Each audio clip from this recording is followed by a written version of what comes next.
रजत जयंती पर उत्तराखंड विधानसभा का विशेष सत्र, राष्ट्रपति द्रौपदी मुर्मू ने किया संबोधित। वहीं सीएम धामी, राज्यपाल और विधानसभा अध्यक्ष ने किया स्वागत। सितारगंज में सेवानिवृत्त आर्मी ऑफिसर की बैठक संपन्न। देश और प्रदेश में चल रहे हालातों पर हुई चर्चा, एक साथ खड़े होने की बात कही।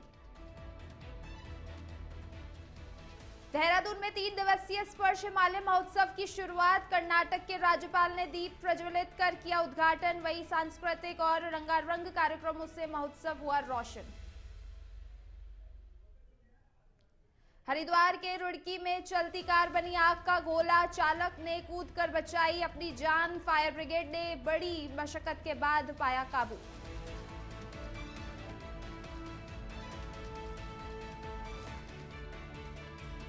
नमस्कार, वंदे भारतम इंडिया हेड देख रहे हैं आप। मैं हूं ज्योति। आइए शुरुआत करते हैं आज की खास ताजा खबर से।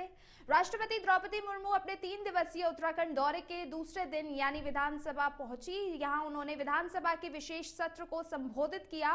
राष्ट्रपति ने कहा कि जनता का विश्वास बना रहना चाहिए। वहीं उत्तराखंड राज्य स्थापना के रजत जयंती वर्ष पर आयोजित विशेष सत्र में विधानसभा सदन में राष्ट्रपति के साथ विधानसभा अध्यक्ष रितु खंडूडी और राज्यपाल retired lieutenant general Gurmeet Singh मौजूद रहे। वहीं विधानसभा अध्यक्ष रितु खंडूडी ने कहा कि उत्तराखंड की महिलाओं ने राज्य आंदोलन में महत्वपूर्ण भूमिका निभाई और आज आप यहां पहुंची, जो हमारे लिए गर्व की बात है। इसके बाद नेता प्रतिपक्ष यशपाल आर्य ने राष्ट्रपति का स्वागत किया। फिर सीएम पुष्कर सिंह धामी ने राष्ट्रपति के स्वागत में भाषण दिया। सत्र की शुरुआत राष्ट्रगान से हुई। इसके बाद नेता प्रतिपक्ष, सीएम और राज्यपाल के भाषण के बाद राष्ट्रपति द्रौपदी मुर्मू को संबोधित किया गया। वहीं इससे पहले 18 मई 2015 को तत्कालीन राष्ट्रपति प्रणब मुखर्जी ने विशेष सत्र को संबोधित किया था। श्रद्धेय अटल बिहारी वाजपेयी जी के प्रधानमंत्री के कार्यकाल के दौरान यहाँ के जनमानसीय आकांक्षा और अनुरूप बेहतर प्रशासन और संतुलित विकास की दृष्टि से वर्ष 2000 के नवंबर महीने में इस राज्य की स्थापना की थी। ये बहुत प्रसन्नता की बात है कि विगत 25 वर्षों की यात्रा के दौरान उत्तराखंड के लोगों ने विकास के प्रभावशाली लक्ष्य हासिल किए। पर्यावरण, ऊर्जा, पर्यटन, स्वास्थ्य सेवा और शिक्षा के क्षेत्र में राज्य ने सराहनीय प्रगति की। डिजिटल और फिजिकल कनेक्टिविटी तथा इंफ्रास्ट्रक्चर डेवलपमेंट के क्षेत्रों में भी विकास हुआ है। ये राज्य हमारे उन असंख्य माताओं, बहनों, युवाओं और जननायकों के अदम्य साहस और संघर्ष का प्रतीक है, जिनके तप, त्याग और बलिदान के बल पर ये गौरवशाली राज्य अस्तित्व में आया। आदरणीय महोदया, हमें पृथक राज्य प्राप्त करने के लिए एक लंबे और कठिन संघर्ष के दौर से गुजरना पड़ा। इस संघर्ष में हमारे असंख्य नागरिकों ने बरसों तक न्याय, सम्मान और स्वाभिमान की अनथक लड़ाई लड़ी। राज्य निर्माण के लिए अनेक हुतात्माओं ने अपना सर्वोच्च निछावर कर इस राज्य की नींव को अपने लहू से सिंचित करने का काम किया। उन अमर बलिदानियों के बलिदान को उत्तराखंड का कोई भी नागरिक भुला नहीं सकता है। आज के इस अवसर पर मैं उन सभी ज्ञात अज्ञात राज्य आंदोलनकारियों को श्रद्धापूर्वक नमन करता हूं, जिनके त्याग, बलिदान के बल पर यह राज्य 25 वर्षों की गौरवशाली यात्रा पूर्ण कर रहा है। मैं विशेष रूप से माननीय राष्ट्रपति महोदय का आभार व्यक्त करता हूं। आपने राज्य स्थापना की रजत जयंती वर्ष के 25 साल पूर्ण होने पर आयोजित उत्तराखंड विधानसभा के इस विशेष सत्र में प्रतिभाग कर हम उत्तराखंड वासियों का मान बढ़ाया है। देवभूमि के प्रति आपके अपार स्नेह और निरंतर सानिध्य से हम उत्तराखंड के लोग अभिभूत हैं। आपका मार्गदर्शन हमें सदैव राष्ट्रहित, सेवा और संवेदना की भावना से कार्य करने के लिए प्रेरित करता है। मुझे उत्तराखंड की विधानसभा में यह कहते हुए अत्यंत गर्व हो रहा है कि उत्तराखंड की महिलाएं भी जंगलों को अपना मायका समझती हैं। जब जब इस प्रदेश के जल, जंगल और जमीन पर संकट आया, यहाँ की महिलाओं ने घरों से निकलकर सत्ता से संघर्ष कर अपने मायके यानी जंगलों को बचाया है। इतिहास गवाह है कि विश्वविख्यात पर्यावरण आंदोलन चिपको आंदोलन 26 मार्च 1974 को सीमांत चमोली के एक छोटे जनजाति गांव रैनी से एक माता गौरे देवी के नेतृत्व में आरंभ हुआ था। आपकी तरह गौरा देवी जी का भी प्रकृति और जंगलों से जुड़ाव था, इसलिए जंगलों को अपने बचाने के लिए वे पेड़ों से चिपक गई थी। भारतीय राजनीति के अजात शत्रु भारत के पूर्व प्रधानमंत्री स्वर्गीय श्रद्धेय अटल बिहारी वाजपेयी जी ने 9 नवंबर 2000 को उत्तराखंड राज्य बनाया। हमारी विधानसभा की पहली बैठक 12 जनवरी 2001 को आयोजित हुई। तब से अब तक भारतीय लोकतंत्र के उच्च सिद्धांतों एवं परंपराओं पर चलते हुए उत्तराखंड विधानसभा ने अपनी यात्रा में कई महत्वपूर्ण आयाम स्थापित किए हैं। इस अवसर पर मैं राज्य निर्माण के लिए अपना सर्वस्व न्यौछावर कर देने वाले आंदोलनकारियों को नमन करती हूँ। राज्य आंदोलनकारियों का बलिदान हमें उत्तराखंड की सर्वांगीण प्रगति के प्रति चेष्टावान रहने का संदेश देता है। उत्तराखंड राज्य निर्माण आंदोलन में हमारी मातृशक्ति ने भी अग्रणी भूमिका निभाई थी। माननीय राष्ट्रपति जी, उत्तराखंड प्रदेश की महिला हमेशा से सशक्त रही है। पर्यावरण संरक्षण, खेती बाड़ी और समाज की कुरीतियों के खिलाफ आंदोलन से लेकर राज्य निर्माण आंदोलन तक हमारी महिलाएं सक्रिय रही हैं। आज रजत जयंती पर आपके आने से हम सब बहनें गौरवान्वित एवं प्रफुल्लित हैं और हमें नई ऊर्जा का संचार हुआ है। सितारगंज में जन सैनिक संगठन एकजुटता अभियान के तहत सेवानिवृत्त अधिकारियों और सैनिकों की आवश्यक बैठक संपन्न हुई, जिसमें देश और प्रदेश में चल रहे हालातों पर चर्चा हुई। इस दौरान रिटायर्ड ब्रिगेडियर सर्वेश दत्ता डंगवाल ने कहा कि प्रदेश में हमारा बहुत बड़ा संगठन है, जिसमें लाखों सैनिक संगठन में आते हैं। हमें अपना भविष्य तय करना होगा। उन्होंने कहा कि हम अपने संगठन की शक्ति को राजनीतिक परिप्रेक्ष्य में परिवर्तित कर सके तो यह प्रदेश के विकास के लिए सार्थक साबित हो सकता है।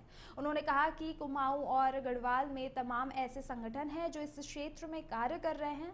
इस मौके पर सभी आर्मी ऑफिसर ने एक साथ खड़े होने की बात भी कही। मैं भारत की लोक जिम्मेदार पार्टी का राष्ट्रीय महासचिव होने के नाते और एक प्रगति महासभा जिसने उत्तराखंड सृजन में बहुत बड़ा महत्वपूर्ण कार्य किया, उसके नाते मैंने देखा कि जो सैनिक हैं हमारे उत्तराखंड के विशेष रूप से बहुत ज़्यादा संख्या में हैं और ईमानदार भी हैं, तो क्यों नहीं उनको हम आगे ला करके उनके सोच का और उनके द्वारा हम अच्छाइयों को अपने समाज में लाएं और उत्तराखंड के विकास के लिए जो सही।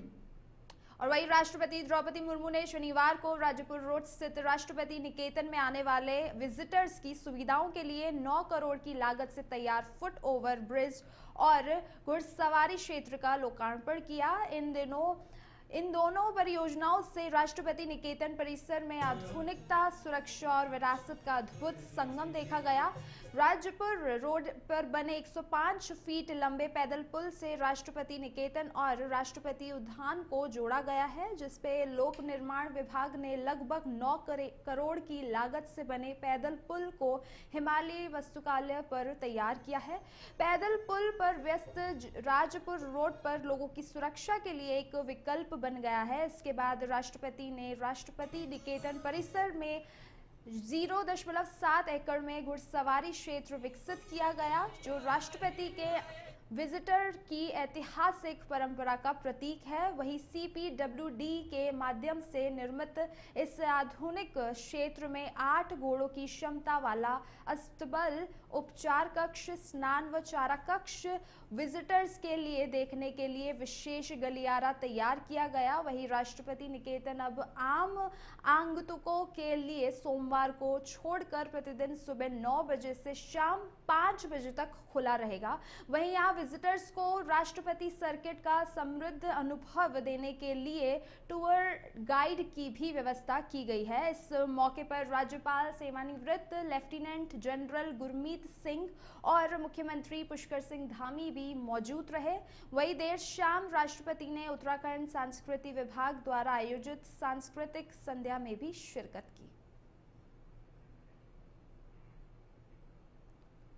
उत्तराखंड आज रजत जयंती उत्सव मना रहे हैं, जिसको लेकर उत्तराखंड विधानसभा में 2 दिवसीय विशेष सत्र का आयोजन किया गया। राज्य की स्थापना 9 नवंबर को हुई थी, उसको लेकर आज सदन में राष्ट्रपति ने संबोधित किया है। 25 वर्षों में और राज्य को किस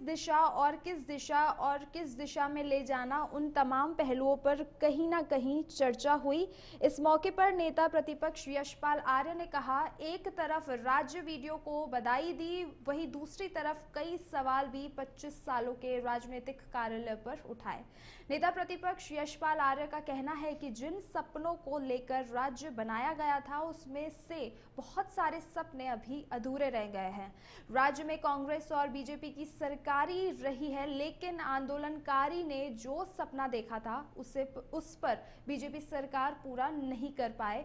राज्य में पलायन मुद्दों पर भी चर्चा हुई, वही सरकार उस पर बात नहीं कर रही, बल्कि सरकार केवल अपने झूठे कामों को डिंडोरा पीट रही है।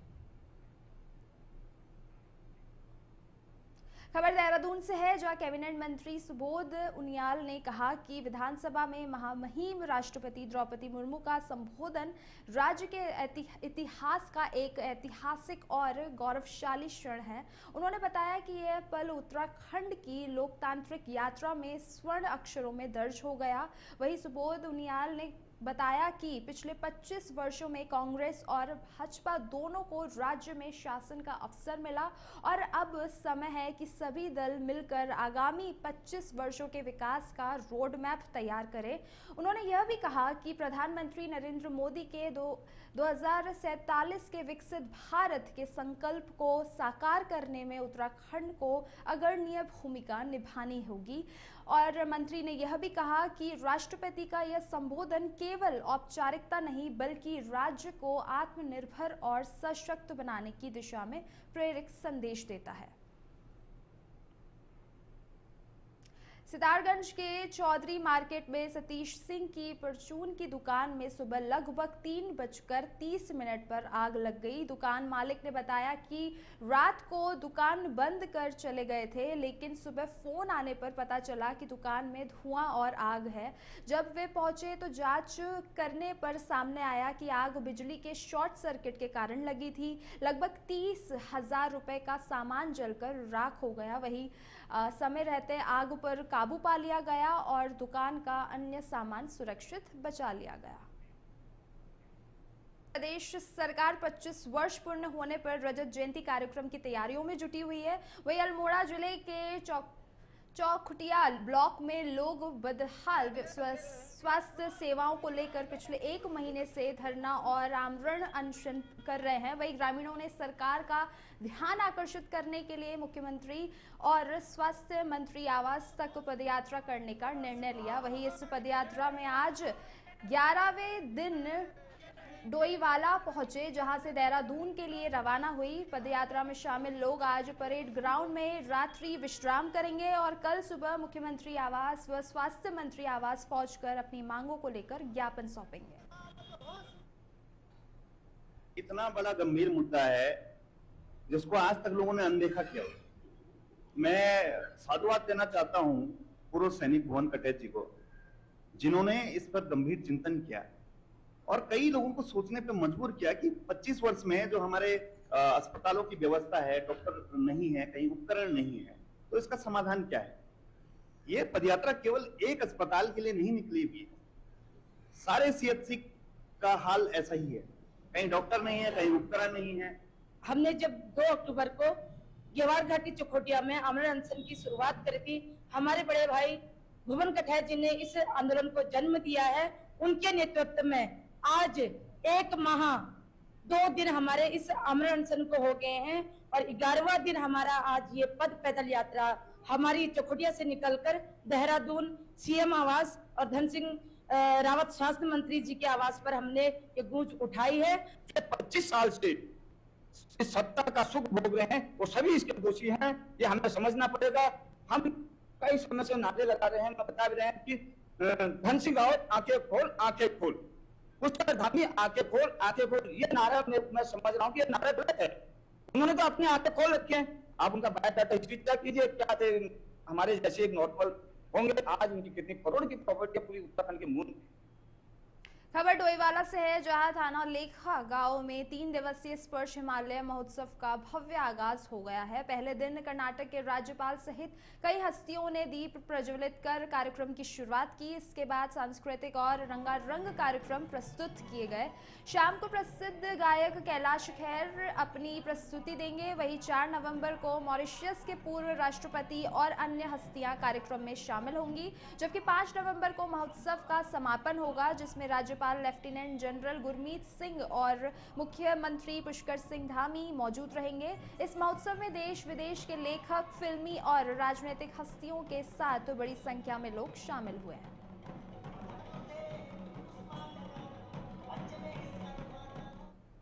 खबर चमोली से, जहां कफारतीर खैतली खाल में भारत के प्रथम विक्टोरिया क्रॉस विजेता दरबन सिंह नेगी की स्मृति में आयोजित होने वाले शौर्य महोत्सव की तैयारियों को लेकर प्रशासन और जनप्रतिनिधियों की बैठक हुई। मेला अध्यक्ष और उपजिला अधिकारी अबरार अहमद की अध्यक्षता में हुए बैठक में विभागीय अधिकारियों, समाज कल्याण, कृषि, पशुपालन, स्वास्थ्य और शिक्षा विभागों के स्टॉल के माध्यम से जनता को लाभ और जागरूकता देने की योजना पर चर्चा की गई। वहीं इस बैठक में नारायण बाग, परखाल, चौपटा, नलगांव, कफारतीर और सोनाला कोटली कफारतीर मोटर मार्गों के सुधार, शौचालय, पेयजल, वही विद्युत और अन्य व्यवस्थाओं को समय पर व्यवस्थित करने पर भी जोर दिया गया। वही समिति अध्यक्ष लखपत सिंह नेगी ने कहा कि महोत्सव की सफलता के लिए हर क्षेत्रवासियों का सहयोग जरूरी है, जबकि मुख्य अतिथि ब्लॉक प्रमुख गणेश चंदोला ने हर संभव मदद का आश्वासन दिया।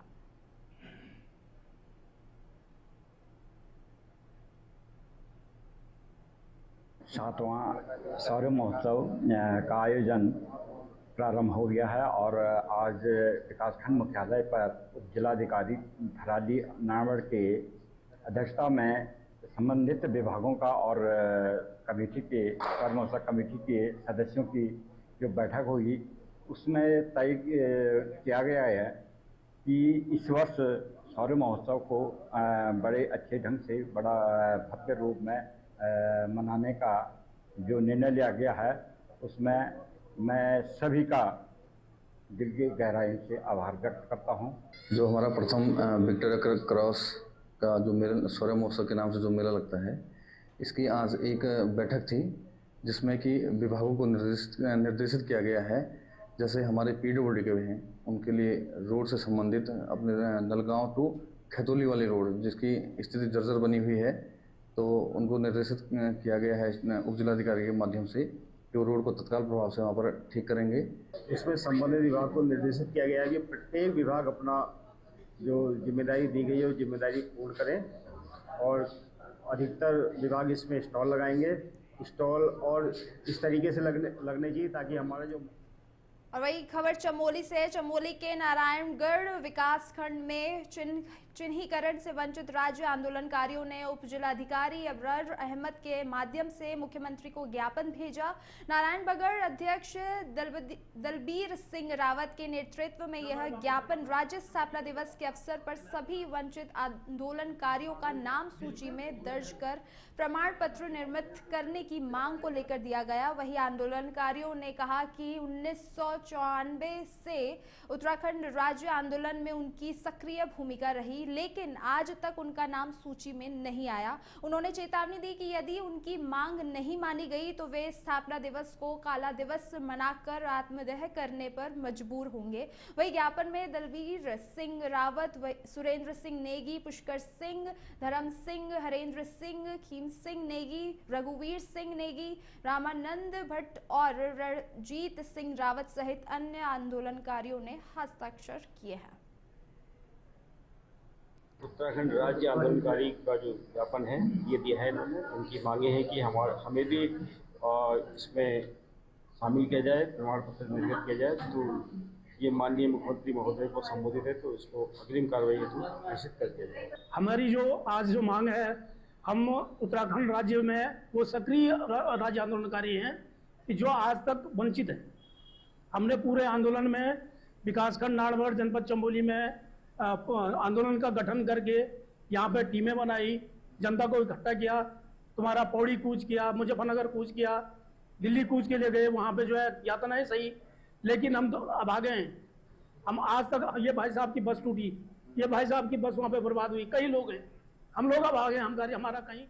वही खबर उत्तराखंड से है। उत्तराखंड की रजत जयंती पर आयोजित विशेष विधानसभा सत्र में राष्ट्रपति द्रौपदी मुर्मू के ऐतिहासिक संबोधन को विधायक दुर्गेश्वर लाल ने राज्य के लिए गौरव और सम्मान का प्रतीक बताया। उन्होंने कहा कि देवभूमि में राष्ट्रपति का आगमन और विधानसभा को संबोधित करना राज्य के इतिहास में अविस्मरणीय पल बन गया है। राष्ट्रपति ने अपने संबोधन में उत्तराखंड की संस्कृति, महिलाओं की भूमिका और मुख्यमंत्री पुष्कर सिंह धामी के नकल विरोधी कानून व समान नागरिक संहिता जैसे निर्णयों की भी सराहना की। उन्होंने बताया कि विधायक ने कहा कि यह संबोधन हर उत्तराखंडी के लिए गर्व का विषय है और राज्य के मान सम्मान को नई ऊंचाई देगा।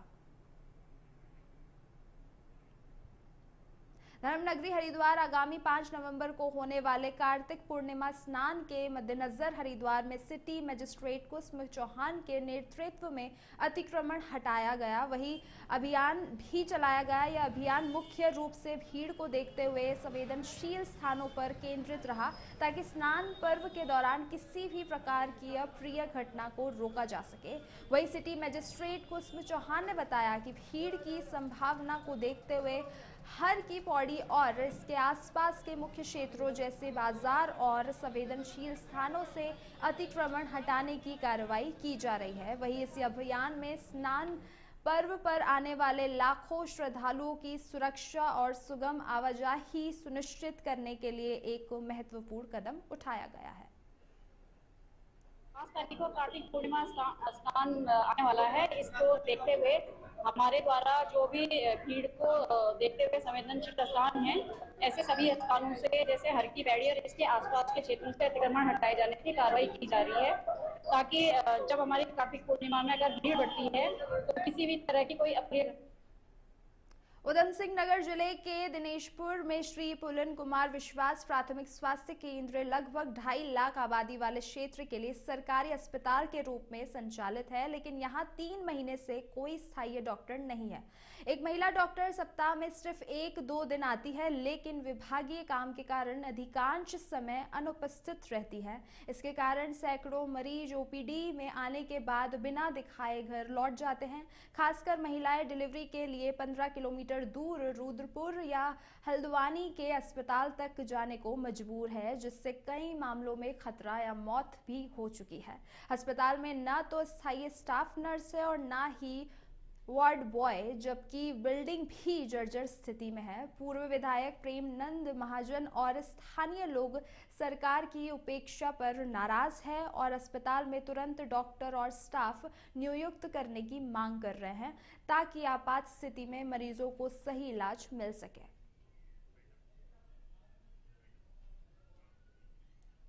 इस बुलेटिन में फिलहाल के लिए इतना ही। देखते रहिए इंडिया हेट। नमस्कार।